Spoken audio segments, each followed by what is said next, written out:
大家好，欢迎来到末路狂欢。今天介绍的泰国恐怖片是《变鬼》，又名609猛鬼套房。阿布是一个长相清秀、性格孤僻的医学系学霸，人送外号黑夜之花，不管对谁都是一副清高的冷表情，没有朋友也没有社交，从喜欢一个人到图书馆看书独处。他的独特神秘之处吸引了很多男生的追求爱慕之心。富家子弟阿邦更是花了1个月的时间跟踪阿布，来了解他的生活起居。而阿邦之所以会这样用心，主要是因为阿布曾拒绝过死党阿鹏的追求，这也是阿邦第一次这么认真地追求一个女生，但阿布却从未对他说过一句话。阿邦发誓，这个月的最后一天，如果阿布依旧冷漠待他，就果断放弃，不再纠缠。这天，阿邦开着豪车早早来到广场喂食鸽子，打算与阿布完美邂逅。正好今天的阿布也反常的回应了阿邦。其实阿布早就知道阿邦在跟踪自己，自己之所以会经常来喂食鸽子，是想死后能拥有很多翅膀，远离世间凡尘。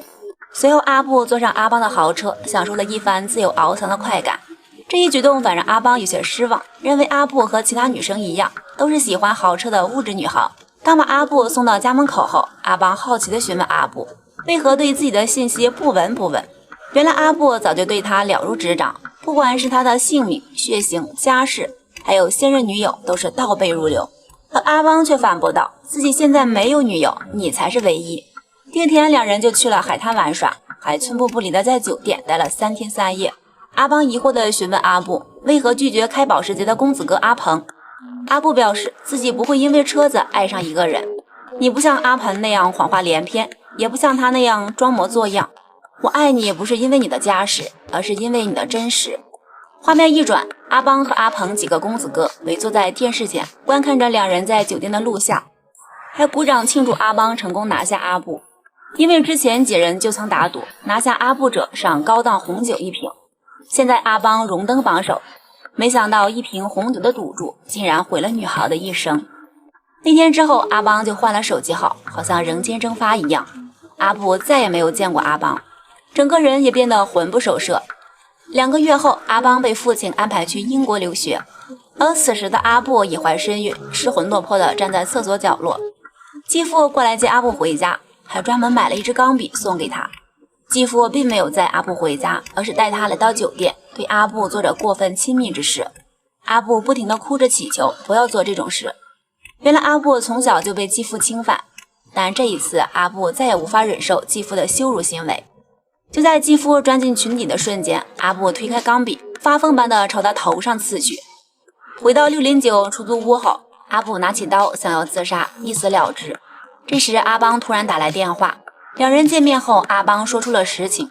之前自己之所以会和他发生关系，主要是为了赢死党阿鹏，自己现在也很内疚，希望阿布能原谅自己的过错。自己很快就要去英国留学了。此时阿布拿出试孕纸交给阿邦，并表示自己已怀孕2个月。不想承担后果的阿邦则在母亲的劝解下，哄骗阿布做了流产手术，还表示等自己毕业了就会回来娶她。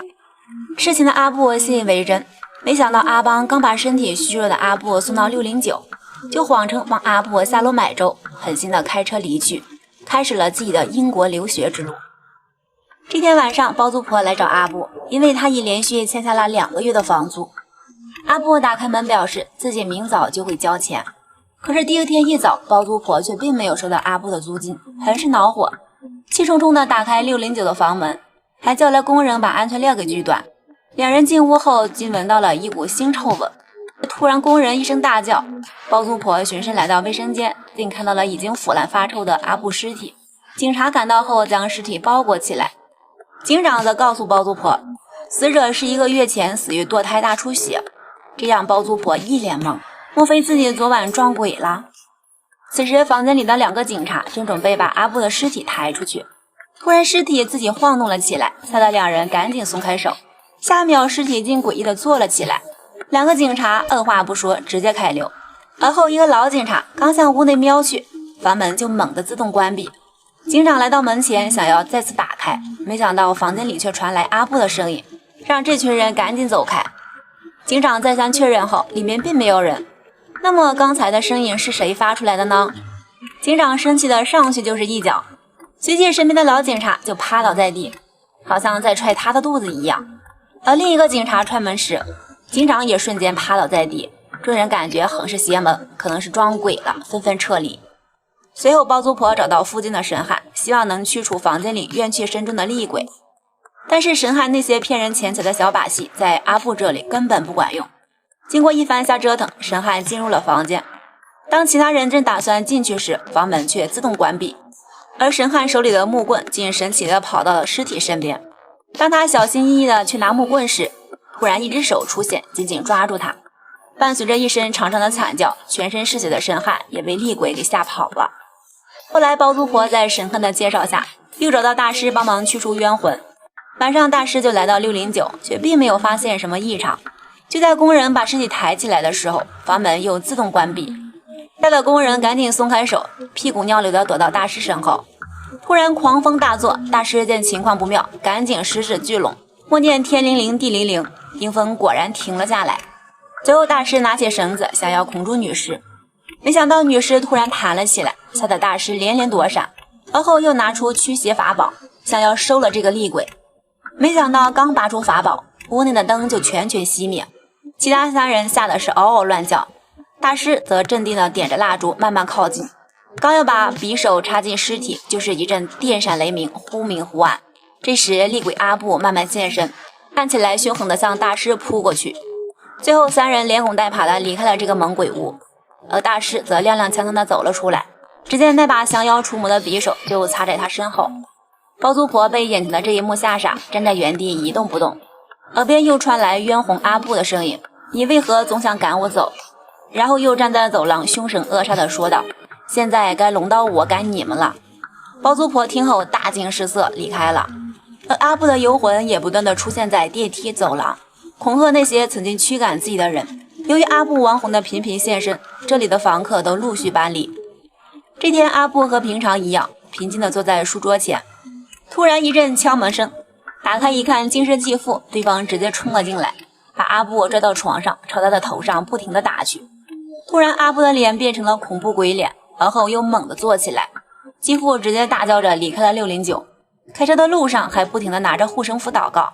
阿布突然出现在继父身边，一把掐住他的脖子。车子失去控制，发生车祸，继父惨死于车内。